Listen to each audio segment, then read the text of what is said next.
ఈ వారం వృశ్చిక రాశి ఫలితాల గురించి తెలుసుకుందాం. తెలుసుకునే ముందు please subscribe Sri Astro channel.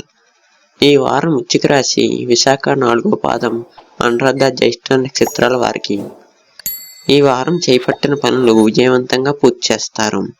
స్థిరాస్తి వివాదాల్లో నూతన ఒప్పందాలు చేసుకుంటారు. కుటుంబ సభ్యులతో దైవ కార్యక్రమాల్లో పాల్గొంటారు. వాహన వ్యాపారస్తుల ఆశించిన లాభాలను అందుకుంటారు. సంతాన విద్యా ఫలితాలు ఆనందాన్ని కలిగిస్తాయి. వృత్తి ఉద్యోగాల్లో మీ మాట తీరుతో అందరినీ ఆకట్టుకుంటారు. ఇంటా బయట అనుకూల వాతావరణం ఉంటుంది. గృహ నిర్మాణ ప్రయత్నాలు వేగవంతం చేస్తారు. చిన్న తరహా పరిశ్రమలకు నూతన పెట్టుబడులు అందుతాయి. ఆప్తుల నుండి అవసరానికి ధన సాయం అందుతుంది. వారమంతా కుటుంబ సభ్యుల ఆరోగ్య విషయాల్లో జాగ్రత్త వహించాలి. వృధా ఖర్చును తగ్గించాలి. Please subscribe SV Astro channel.